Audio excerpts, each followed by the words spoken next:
Hey everyone, and welcome to Startup Savants. I'm Annaka. And I'm Ethan. If you're a returning listener, welcome back. And if you're new, this podcast is about the stories behind startups, the people who run them, and the problems they're solving. This episode, we're joined by Dr. David Vick, otherwise known as Doc. So, Doc isn't actually a founder. He's a longtime Silicon Valley startup advisor. In fact, he was an advisor for Zappos since way before they were actually Zappos, and helped them to get to more than 2,000 employees and an eventual sale to Amazon. Nowadays, he helps businesses grow by helping them find their wow factor. Now, we're going to talk a lot about the wow factor, but I think Doc's advice specifically about creating a culture that lives wow is something that all founders need to hear. In one of my favorite marketing discussions to date, we dissected the flywheel and how to use it to your advantage to keep customers engaged. And Doc is the first guest to give out his personal phone number on air. Lovely. Doc is a startup veteran with a lot of insight into what makes a startup great, so let's talk about it. Hey Doc, welcome to the show. How's it going today? It's going fantastic. I'm glad to be here. Thank you, Annaka and Ethan. Absolutely. We're thrilled to have you on and really looking forward to kind of getting all of the knowledge that we can from you. Let's start with how you got into the startup ecosystem, kind of infamously by helping to build Zappos. Can you tell us how that relationship was started and what it blossomed into? It first started when I started a chiropractic clinic back in 1982. And I didn't know what I was doing. Like a lot of people, they start a business, but they don't know business. So I knew chiropractic. I was the best adjuster around, and people would come to me to learn stuff. And so I figured I'd just light the world on fire. But after about a year, I was borrowing money, right, to keep afloat and so forth. So I would get different coaches, and I stumbled upon one coach, Kirby Landis and Dr. Ward. And this was in 1983, I think. And I said, hey, I'd like to be, have a great clinic, but I'm having trouble here, growing and scaling. And they just talked to me and they said, hey, for one thing, you have to have 3 unique factors. And it's like, what? What's that? And they said, you need 3 unique factors to set you apart from everybody else out there. It doesn't matter what you sell, whether it's chiropractic or a law firm or a tech company or whatever, you have to have 3 unique factors. So back in the day, I started to figure out what was broken in my industry. And the 3 things that were the biggest broken parts were people had to do their own insurance. And I don't know if you guys ever had to go ahead and bill your own insurance with like a receipt from a doctor's office, but you need the codes, you need the ICDA numbers, you need the diagnosis. You need all these different things. It's really, really difficult. You don't speak that language. So that was one thing. You had to bill your own insurance. Number 2, you always waited for a half hour or an hour, any doctor you went to. Remember, back in the day, that's the reason I got into it. Doctors and lawyers were the kings and queens of industry, right? That's where to be. So, and they knew it, and they made people wait, and it wasn't a good thing. People really hated it. And number 3, you couldn't get a hold of the doctor at any time. You call the office, and they'd say, "No, doctor's busy," and you couldn't get in touch with them at all. So, very simply, the 3 unique factors were everybody got the doctor's home phone number. There was no cell phones in those days, So everybody got the doctor's home number. We had an insurance department that was staffed with insurance experts, and we would do all the insurance for the people, and no one waited. They all got seen within a minute or 2. And we had to change our process and procedures to go ahead and have everything work properly. Like we had to have an insurance department, and we had to run on time and not overbook and overschedule, all that kind of stuff to make sure people got, seen right away. And it was easy. Every doctor, me and other doctors I had in there, they had to go ahead and give, well, first of all, we always called the patient after the first visit, say, "Are there any questions or concerns?" And people go, "Wow, the doctor called me to check on me, and he gave me the home number. He says, call anytime because, we're not treating patients, we're treating the person." Yeah. And that's what it boils down to. So basically, I made my clinic customer-centric. Mm-hmm. And the average chiropractor sees maybe 7 people a day. And we saw 200 with bursts way up there past that a day. And so it just was really good. And I'm right in the heart of Silicon Valley. I took care of a lot of the bigwigs of Silicon Valley. I invested with startups that were really cool. They had cool cultures. Everybody lived and breathed what they did, kind of like we did in that clinic and that I set up in my clinic. Because I had to create the culture that supported our 3 unique factors. And basically, it was delivering wow. Mm-hmm. That's how we kind of over-umbrellaed it. So I invested in private companies. I've had some excellent exits. And I had with Zappos a founder, a guy named Nick, is a founder of Zappos. And he was raising money to start a shoe company. And he asked me, he goes, "Hey, I hear you invest in companies. I'm going to start a shoe company." And I said, "Okay, what's the name?" And he goes, "It's shoesite.com." And it's like, that's hard to find on the internet. When you type in shoe, then a billion things come up. Right. So anyway, I kept saying no. It doesn't sound right. You can't feel, you can't touch the shoes, you can't do anything. And I don't know how you can be unique online. There's some real trouble out there as far as shipping time. It was 2 to 4 weeks, and you had to pay for shipping and all that kind of stuff. Right. And so anyway, I finally gave him some money, and then he started, and then he had to change the name, and we talked about that. So we changed it. Zapatos is Spanish for shoes, so we changed it to Zappos, and then you started to be able to find it on the internet. You type it in, that came up top, so it was great. So, and initially it had 1 P in it, so it was Zappos. But then, in about a year, when Tony came on board, he says, "It looks like Zappos." Yeah. And so he added the P. So Tony added the P. So that was really cool. But when I talked to him at the very beginning, and he loved my clinic, he had Tony become a patient, and he just loved because it's just everything was wow. Everybody knew the patient's names, and we just buffed out our people. They didn't wait, and just everything was really cool. People just wanted to come. They didn't care if they got adjusted half the time. They just said, "Hey, go to Vic Chiropractic Clinic. This place is amazing." So in the shoe deal, we couldn't do anything with the product. Mm-hmm. And the product was a commodity, really. I mean, everybody sold them for the same amount. And Zappos sold shoes and still sells shoes at retail. So we had to do something different. We couldn't change the color of the Converse that people were buying and stuff. That was it. And so we had to work on the delivery.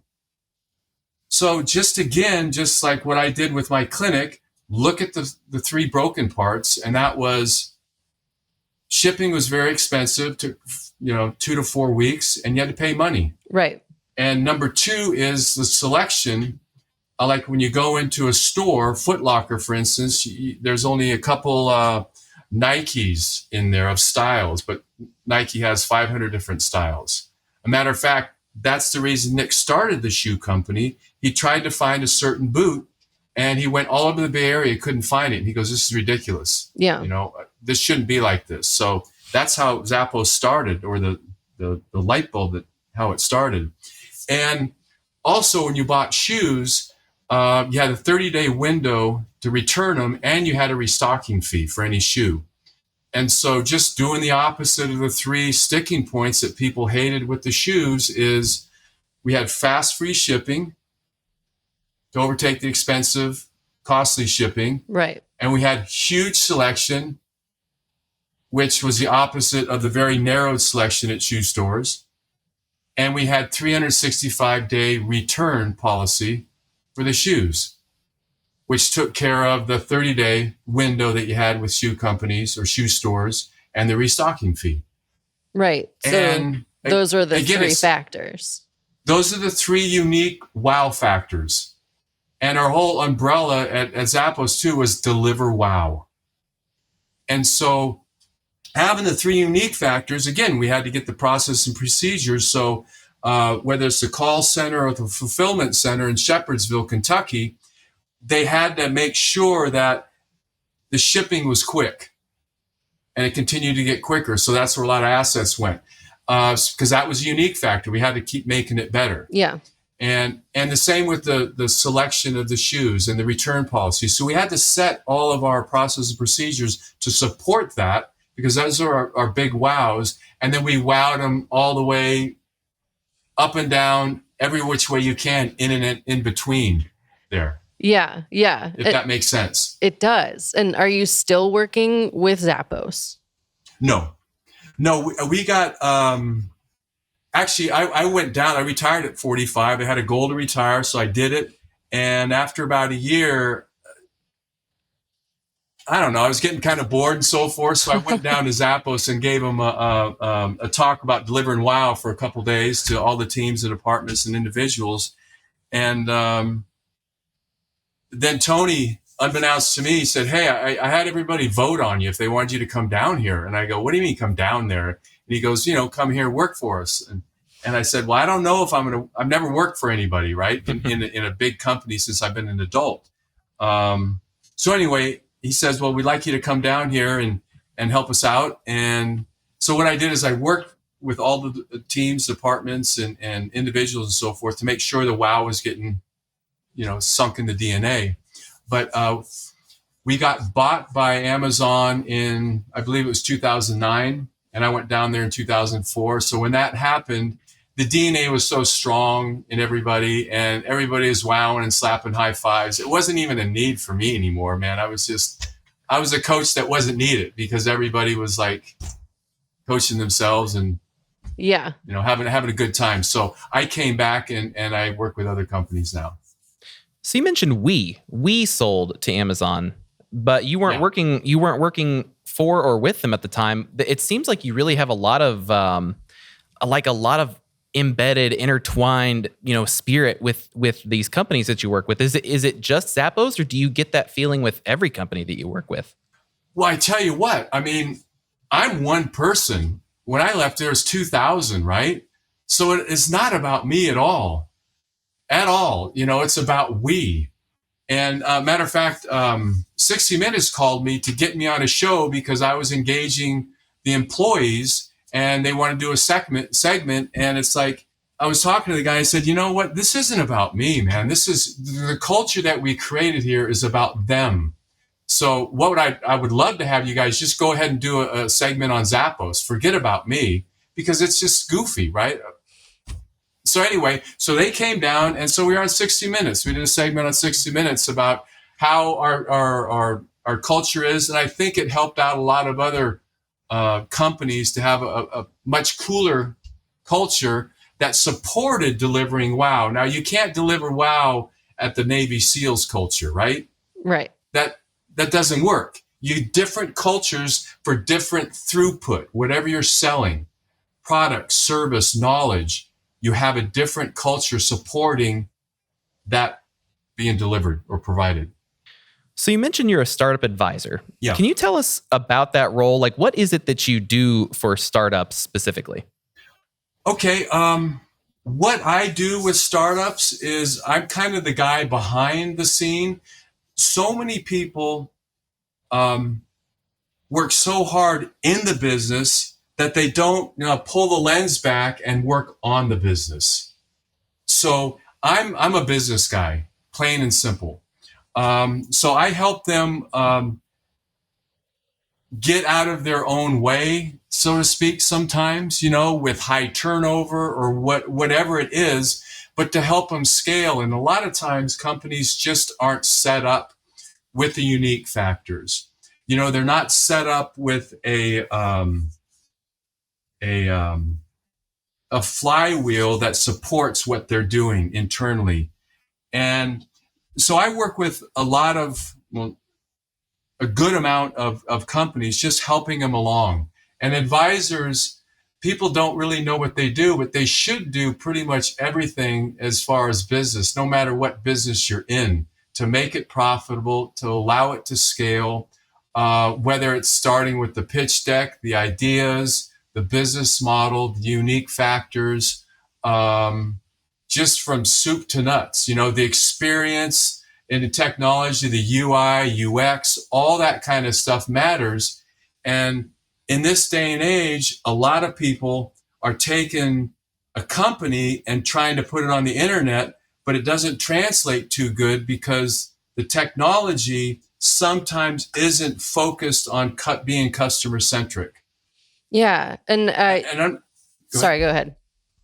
No, and I think you can see that every day with some of the websites you pull up or some of the things you try to buy on. They're like clanky and janky and hinky. And it's like, what's the deal here? Yeah. Right? You'll never really notice a good user experience. You will always notice a bad user experience, no matter what. But I want to go back. You said a magic word for me, the flywheel. People may be more familiar with the sales funnel kind of thing. What is the flywheel and why is it important? The flywheel is the most important. Amazon has a good one. We had a flywheel, and probably why Amazon bought us. They left us totally alone, and they kind of, I think, used us as a experimental deal, and plus learn from us. A flywheel is basically the flywheel gains momentum over time. And so what you want to do in business, it depends on what you're doing, but you want to have the experience number one. And like Amazon has a flywheel where they have low costs, right? So that attracts buyers, and when you have a lot of buyers, that attracts vendors. And when that attracts vendors, you make more money. And then you come back up and you put investments in the fixed cost experience. And in Amazon's, the fixed cost experience are delivery. So it was like 3 days and then 2 days and then 1 day and then same day, right? So they keep getting better and better. And it's like, oh, by the way, let's give you music too. Let's give you Amazon Prime. When you get that, let's go ahead and give you movies. They give you a lot of stuff that is like, wow, I get this also. So we did that at Zappos, where we would do the description of our shoes and so forth, and they would always get better and better. And then we took it and do videos of our shoes. So we kept on investing, capital into that and making that flywheel, so the wow gets bigger and bigger, and it attracts more people, which attracts more customers, then more vendors, and it just keeps going around. It gets better and better over time. Yeah. But a lot of people just, if it's not selling, they go ahead and just try to market it. But it's like, you don't want to market something that's not selling.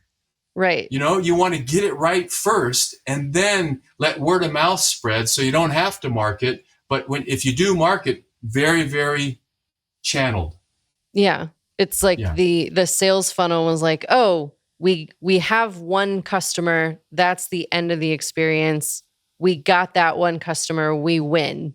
And it's the flywheel has been picking up speed kind of, I don't want to say recently, but within the last maybe 10 or 15 years, where it's like, attracting, engaging. I can't remember the third one, but there is a third one, and I'm going to kick myself for forgetting this later.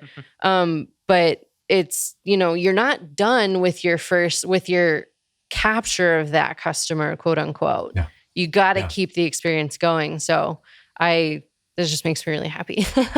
You want to get it better and better. We had 75% return customers every day at Zappos, so we didn't really need the new customers, right? But they came anyway because everybody says, hey, try it. You'll get them the next day. So right, and it markets itself. But should every startup have an advisor or someone to consult with, like you, when they're making decisions for the company?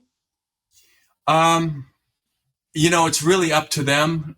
People don't know what they don't know, and I didn't know what I don't know, but I knew chiropractic at the beginning, but that wasn't enough, You need to know business. So I would suggest, but here's a challenge: or advisors and board members. I've worked with board members, working with companies, and my gosh, some of them are just like done, right? They had a good career. They don't need any more money, and they're just done, right? They just want a place to go to and someone to talk to. And the stuff that I've seen some advisors and board members do is like pathetic. It's like, because so you got to watch out. But if you get a good advisor, yeah, because they're gonna be the jungle guide that goes from soup to nuts, or should be able to go to soup to nuts, throughout the process, through an exit. Whether you want a tax, a non-taxable exit or not. I mean, the little things along the way just keep coming up. And I've seen some wrong moves time and time again. People get wrapped around the axle quicker than you want to ever think about. And it's a sad thing, because they're going down the tubes just by a couple of different decisions that aren't. And again, look at all the websites and internet companies you deal with, and there's probably a handful you keep, and there's so many choices nowadays, so you're not going to put up with something goofy. Mm-hmm. Yeah. Right. And it doesn't take much to make it goofy. So let's say, for instance, I am a startup founder and I'm like, I'm lost. I need some help. I need an adultier adult. Someone help me. How do they find people like you who actually know their salt versus someone that's like, buy my 10-step guide to starting a startup, Yeah. That's really tough. It's probably just ask around or see the results that they've done in the past. And the way advisors mostly go, they take equity of the company. And the cool thing is, if the company doesn't succeed, they don't succeed. So if the company doesn't have an exit, they're not going to get paid. And 9 out of 10 companies at least don't have an exit.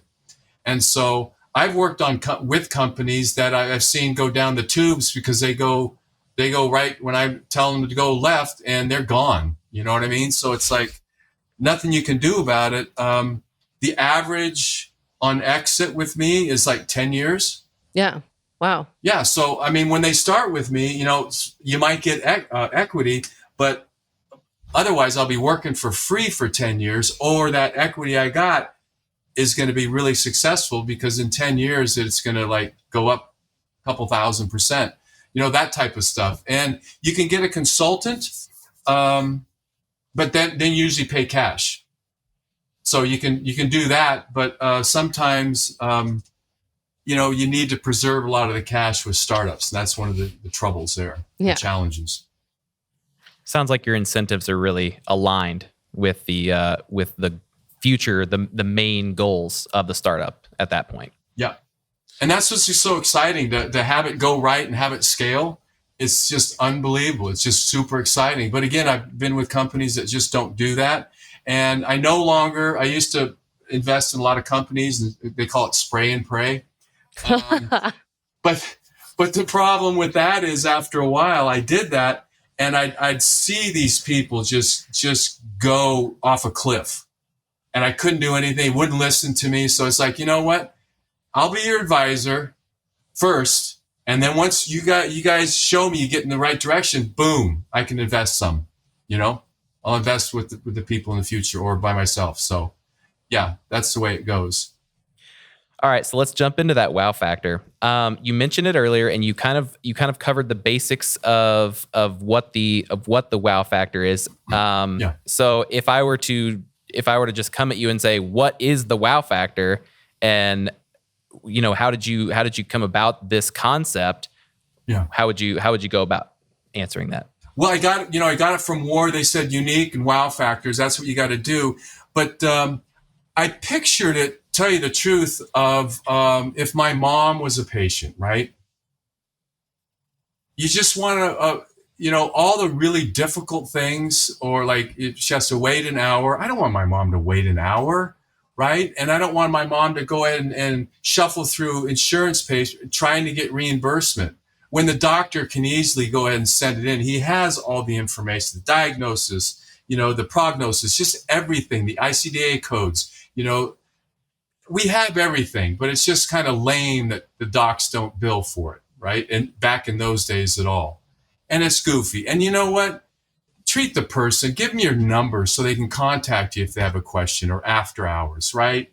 It's just goofy. So that's kind of wow. So basically, I lived in Hawaii for a while, and a buddy of mine, Chris McCavan in Lahui, he's a chiropractor also. I lived at his house for a while, and he just says, yeah, just buff them out, man. And so you just want to buff someone out, whatever it takes. I worked with companies that we had out of state guests that are flying in. It's like, hey, great. You're flying in, when does your plane arrive? And we send a limo to pick them up. Yeah. Wow. I mean, they flew 5 hours, pay $80 and give them a limo or an Uber or something. It's like, and hey, you're traveling to San Francisco. This is a San Francisco company. Great. What do you like to do? And they go, well, I like to do this, this, and this. So you send them an itinerary of all these different things and where to go and what to do when they come here. So what do? They go, wow, I travel to a lot of places. No one else does this for me. But it's not that big of a deal, right? It's just doing the right thing and treating people like they matter. And that's what all our companies do. Do the right thing, treat people like they matter. Yeah. And everything else works. All right, so let's jump out of the textbook and get into the kind of tactical application of this wow factor. What can startups do to identify their wow factor, and then once they figured out what it is, how should they best leverage it? Okay, first of all, when you have a company, there's three things any company sells. It's a product, service, or knowledge. Three things. That's it. And the thing is, a lot of them, if they had a product, that's all they sell, which is good. But if they add a little service to that product and maybe gave them a little knowledge, like how to, origin of it, all that kind of stuff, you're wrapping all three of these things. And that's what people want. That's what Amazon does. That's what we did at Zappos. That's what we've done with other companies I've worked with. That, let's say Amazon's going to sell this pen. Well, they'll give you the description of the pen, right? Yeah. And so they'll give you the knowledge of what happened, and they'll give you other items to see that are just like that pen, which is the service, and the delivery of it is a service. So they're getting all three. So that's one thing that the people can do to create the wow, deliver the three things: product, service, and knowledge. Okay? That, and then basically look at what's broken out there and then do the opposite. And try not to worry too much about the how at that point. We started with Zappos, it was like, I think 7 days shipping because everything else was 2 to 4 weeks, right? Yeah. And it was expensive. But with the flywheel, 6 days, 5 days, 4 days, 3, it's the same day, right? So in doing that, we had our first fulfillment center at Zappos in Northern California. But the thing is, everything ships out of Kentucky where the UPS hub is. And so it was always 1 day to ship it there, but we wanted to have same day shipping from the very beginning. Again, we didn't know how, right? Yeah. So we basically said, hey, well, this process and procedure, our fulfillment center or warehouse cannot be in Northern California. So that's when they moved it to Shepherdsville, Kentucky, which is 20 minutes outside of UPS. So that, we have to set things up. So that's how little things incrementally go towards the ultimate, goal of what you have, but you didn't know how you're going to get there. So basically once you've identified this wow factor, I mean, do you just basically call up your marketing team and say, hey, scream this from the rooftops, or do you just put your money where your mouth is and create that wow factor and then let it sell itself? Or am I not even thinking about this in the correct way at all? No, that's exactly right. We didn't really market that much at the beginning as far as our wow factors. We gave them the experience and they experienced the wow factors. But the one thing you want to do is clearly articulate the wow factors. Has to be 6 words or less. I wrote a book, called The Culture Secret, and I have a workbook. 6 words or less. Some people say what they do. And it's like, we're the greatest company. We do this and that. And it's like, no, what does the customer get? Yeah. With the wow factor. So the customer at Zappos got free shipping, free return, right? Mm-hmm. Not great shipping policies or something goofy, right? It's not like what the company delivers, it's what they experience. So that's what it has to be, what the customer experiences. And it has to be clearly articulated so someone could remember it, repeat it, tell somebody else. Yeah. Okay? That's statements. Right. And if it's too long, people can't remember it.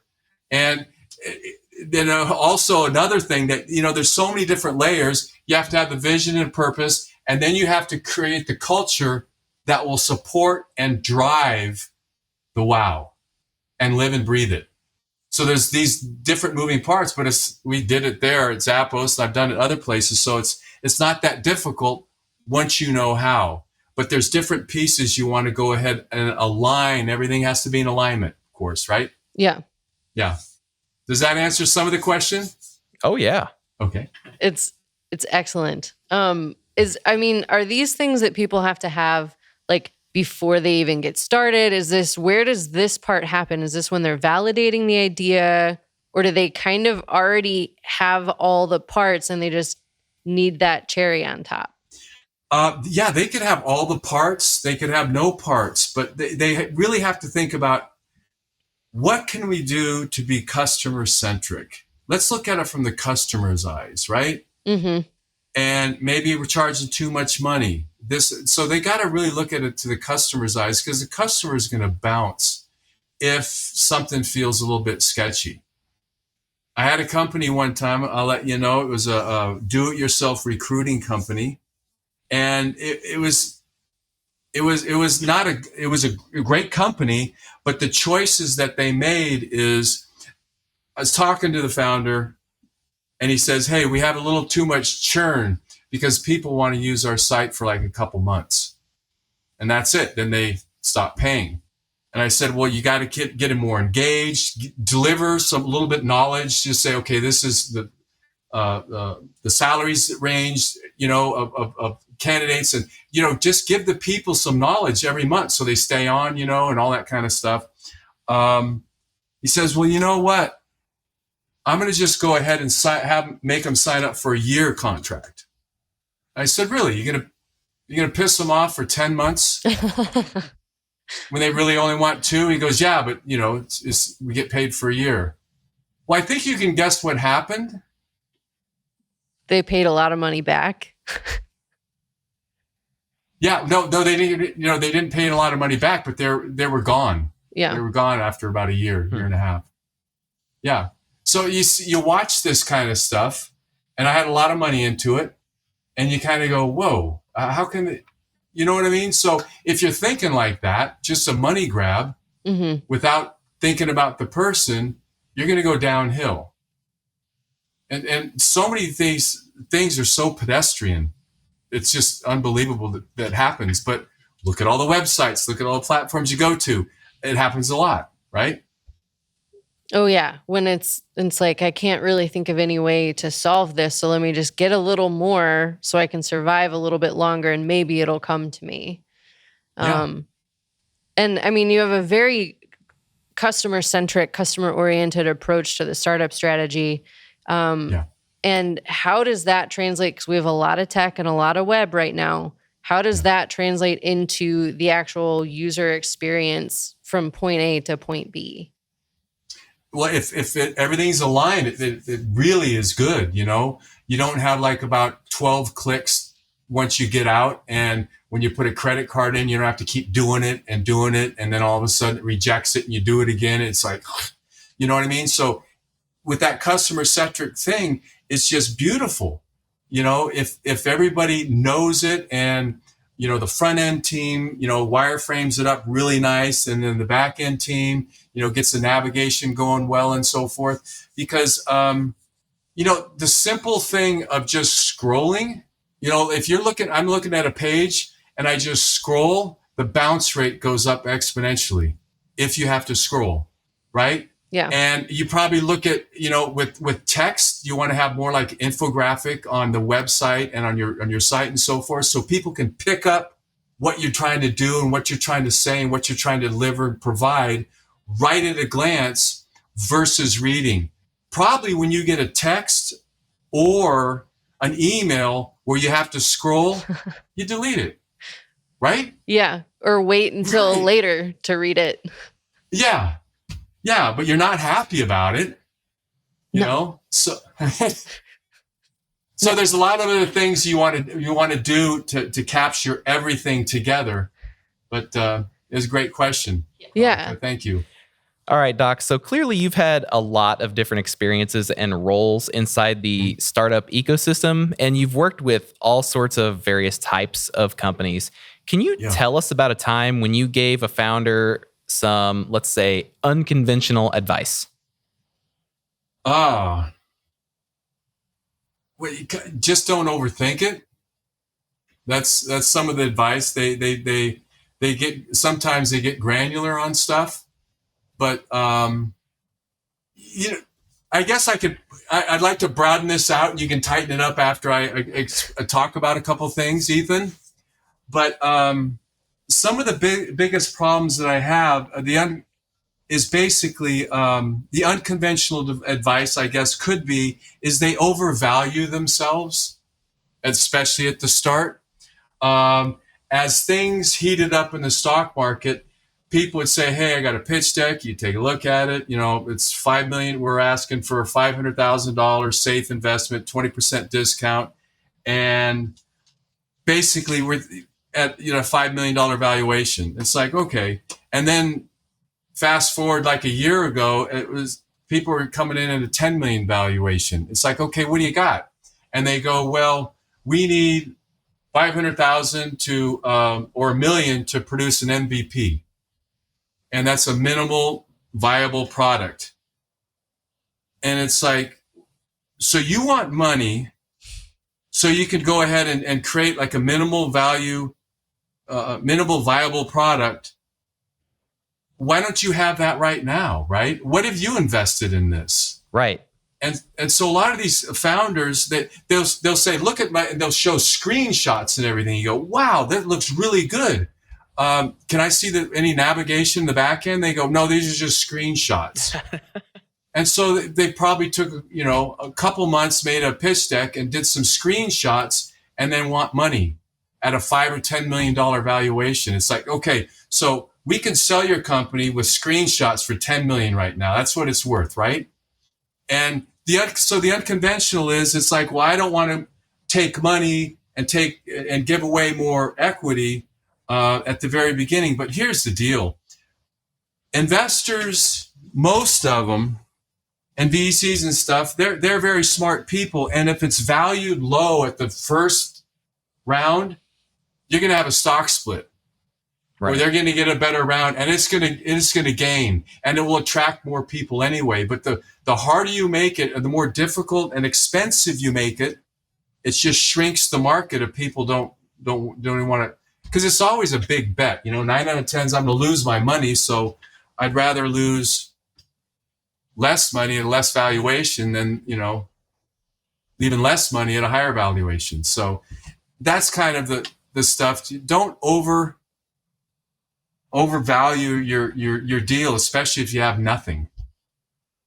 But like the founders of Google, they created their algorithm when they're still at Stanford, and the professor brought him over to a buddy's house, and the guy looked at it. And back in the day, when you Googled something or when you went on the internet, you couldn't really find anything. Nothing was really relevant. You you look for a bicycle in California, and New Jersey bicycle would come up, or a factory or something. Right.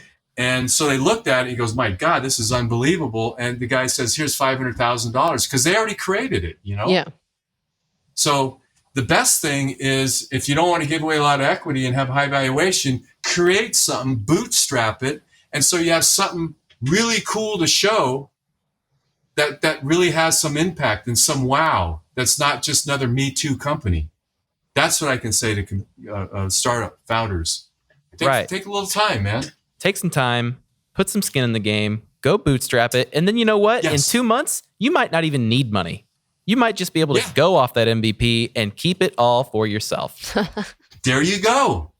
All exactly. Right. See, we got this together. We're going to knock this out. Yeah. All right. So you mentioned a while ago, you were pitched to be on 60 Minutes. You've written a couple books. So I'm sure through the years, you've done quite a bit of media, podcasts, interviews, conferences, all that sorts of stuff. Is there anything that people seem to just get tangled or twisted about your message? Yeah.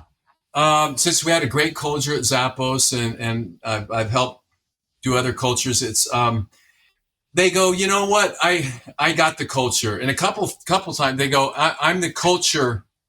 I'm the culture czar, or I'm the culture person at my company. But the thing is, the culture is everyone. And I've seen it before where if you have a culture person, then they're responsible for the culture. And it's always their fault or what are we going to do next? Instead of creating the culture, it's like, this is what we do and this is how we do it. And these are the values that we value.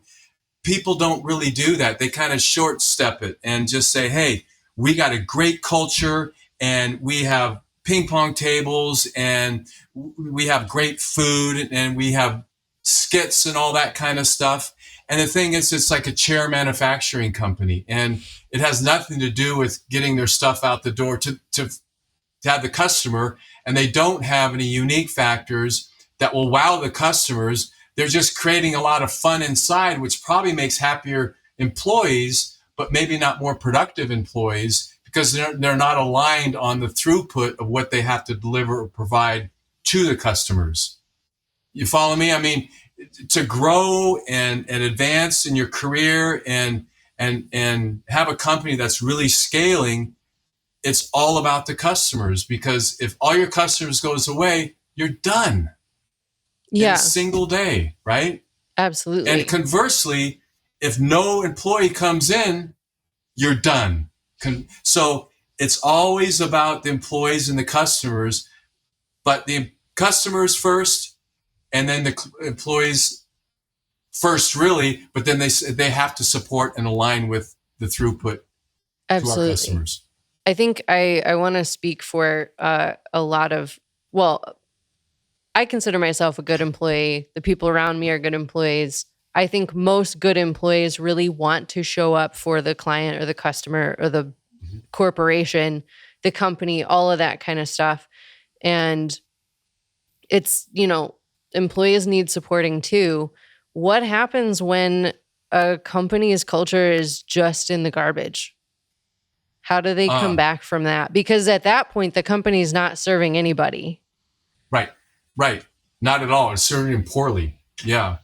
I've been with a couple companies that do that, and they had 100% turnover. And the biggest thing is you just sit down with each employee and get to know them. What's your hopes and dreams? Where'd you come from? All that kind of stuff, because they want to be acknowledged and recognized and validated.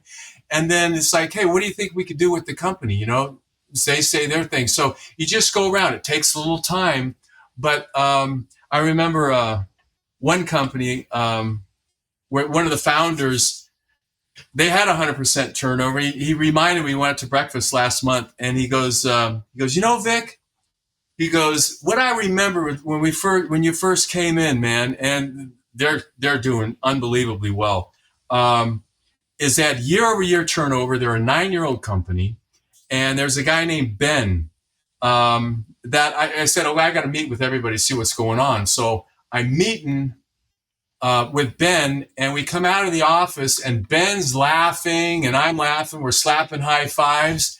And one of the co-founders, he said, I looked at him and I go, just wipe that smile off your face right now. Wow. But he was saying that in jest because that's the way the culture was before. And it's like, what is my employee doing, laughing and having fun with some interloper that came in to talk to him, right? Man. So anyway, but he said it was kind of a turning point for him. And so we didn't try to do it. We treated them more like an asset than a liability that you had to pay every week. These are our people.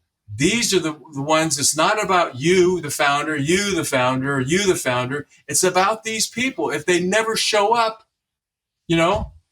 at my clinic every day, it's like I thanked everyone that worked for me. I said, thank you for the day. I really appreciate it. We served a lot of people. They're getting so much better, and it's really all to you people. And I really thank you every day. And, at Easter, we'd get C's candy baskets, right? And I'd open my clinic at 5:30 a.m., but I'd have bunny trails to their offices, right? So it's just the stuff, right? For Thanksgiving, everybody had either a honey baked ham or a turkey at our meat company or our Draeger's Market. So little stuff like that, just treat them well, man. Buff them out. Doesn't take much. I agree with that. Just make people feel like they're appreciated. Yeah. Yeah. All right. So of the two books on startups and entrepreneurship, Take It to the Next Level and The Culture Secret, what are a few of the main takeaways for entrepreneurs from either of them? Taking It to the Next Level is a DVD. I made it as a coach at Zappos. And it's basically, a lot of it is self-talk. A lot of people, they talk to themselves poorly. And if I talk to them the way they talk to themselves, they probably hate me. Yeah. And so that's a big thing. We don't want to do the self-talk, so we just want to, you're the greatest, you're the best, and then things will start fulfilling. It's the Pygmalion effect. So I would definitely up that self-talk. Self-esteem too.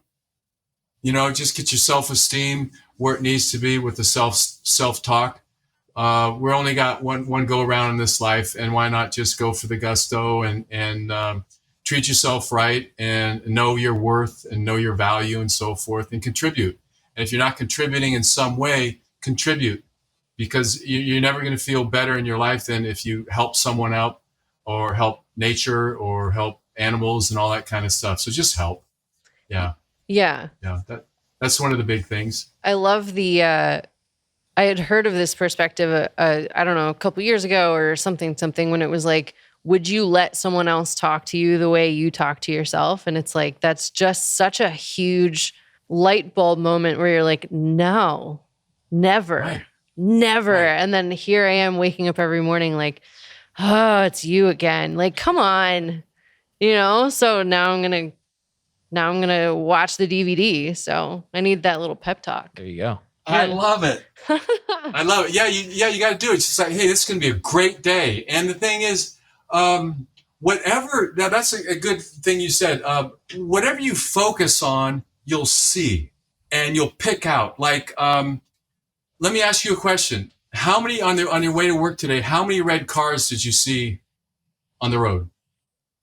17. No, I'm just kidding. I'm like, did I see a single red car? I don't even remember. I actually wasn't watching the road at all. That's mostly the right answer. I gave workshops at Zappos. I'd ask them all the same question. And they'd say maybe one, or a lot of people say, I don't know, I didn't read any. I said, okay, we're going to meet tomorrow. Let me know on your way to work how many red cars you see when you come in tomorrow. And they all had finite exact numbers, right? Like 14, 12, 6, whatever. But the thing is, because they focused on it. Mm-hmm. So whatever you want to focus on, you'll see. So if you focus on the good, you'll see the good. But if you wake up and say, you know what, this is such a crappy day. I feel like crap. You know what? I hate this. This is a crappy day. You'll get up, you'll spill your coffee, and everything you'll do will support your mindset, right? So you say, see, look, crappy day. Someone cuts you off in traffic, crap. But the thing is, if you say this is a great day, unbelievable, even if you spill coffee, you go, I got to change anyway. I didn't like this outfit. And you'll be on the road. And as the person cuts you off, you won't even notice it. You'd be playing with the music, And so it's a total different mindset. And you can follow where your thoughts go and your self-esteem and your self-talk goes. So that's one of the big things is on a personal level. Preach it, Doc. Yeah. And on the Culture Secret, I just wrote the book because I talked to thousands of people at Zappos and all our visitors that came in.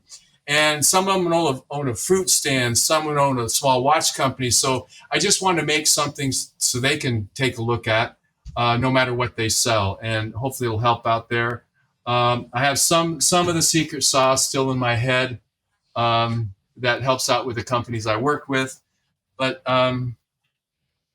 yeah, I would say that's about it. And just keep believing in yourself because that's really all you have. Okay? It's true. Darn right. So, Doc, what's the most common mistake you see startups or their founders make? Okay, overvaluing themselves. And again, they can do whatever they want, but that's one of the mistakes. Not a real business model. When they come in, they go, hey, this is what I'm making, and I know it's going to sell. So they have no business model and no flywheel, no wow factors. And then they put it on Instagram or wherever they're putting it, and it's not selling. Mm-hmm. And so when it's not selling, they just say, well, we got to go ahead and do marketing. And so they spend half their $500,000 on marketing, but they're marketing something that doesn't sell. And they're wrapped around the axle and they go belly up. I see a lot of that kind of stuff.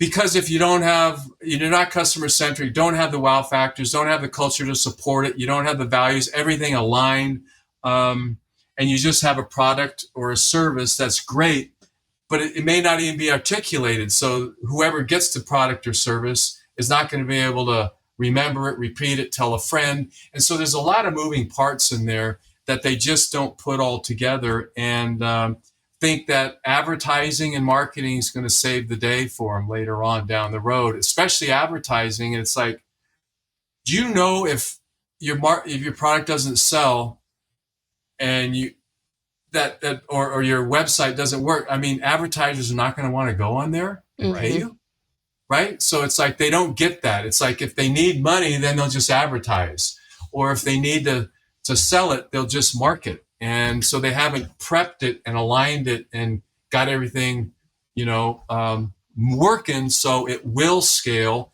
and they end up pushing rope until it's done.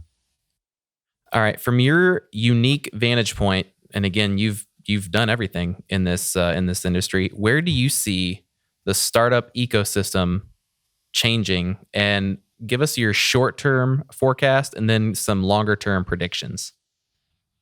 I think there's still a lot of entrepreneurs out there that want to do what they want to do. I think the landscape of funding is changing a bit. VCs, there's a lot of hedge funds now, and I think there will be even more hedge funds in the future that they're going to have an arm of venture. And family offices, they're going to have an arm of venture. They already have an arm of venture. They want their monies all, this amount in venture, this amount in startups, so they're going to parse it out whatever they want. But I think it's going to be more dispersed as far as funding. People make money, they're going to fund it personally. There's GoFundMe, all that kind of stuff. I think it's going to be more of a groundswell of starts where people have a product and they put it on, whatever they put it on. And then, like a TikTok, then all of a sudden it goes big. But I don't know, since this is such a, we're tied to this all the time.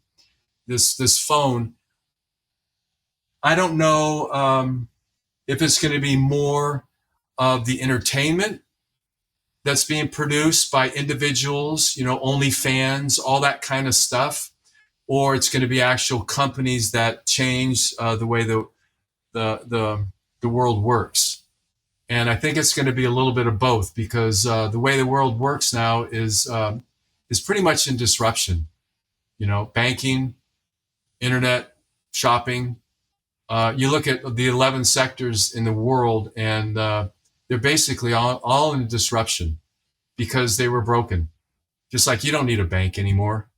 Right. Yeah. Everything's online, on credit cards. So anyway, there's a lot of stuff that's been changed. That's a really big answer. Will change. Pardon me? That's a really big answer. Which is absolutely fine, because you're right. There has been so much that has changed in the world, and I personally don't see the rate of change slowing down in the near future. Yeah. So how do you, as a founder or a future founder, how do you get yourself into the right headspace to where you can think of how these changes are going to affect the decisions that you make? Well, the future is definitely going to change. And whatever they're thinking, think bigger, right? Yeah. And don't put out another Me Too company, because the Me Too companies nowadays are mostly broken, right? And they need to change. So those two things for sure. And just, pick on something you're passionate about, because then not even working, man. You're going in there just creating and having fun, and that just spills over to the employees that come around, and then you can build a blueprint, because 10 employees are great at the start. They all know what's in your head, but pretty soon it gets siloed and bigger, and then things start going awry. No one can see what the house is going to be looking like when it's done. So you get all these contractors like doing their own thing on this, creation. Yeah. And it becomes ugly quick. Ain't that the truth? Yeah. So I would really super be passionate about what you're doing. Yeah. At least that'll carry you through if there's setbacks, hopefully. Yep. Fingers crossed. All right. Yeah. What is your number one piece of advice for aspiring entrepreneurs? We're asking you the tough ones now. I know it's like, think of everything you've ever done and come up with one thing.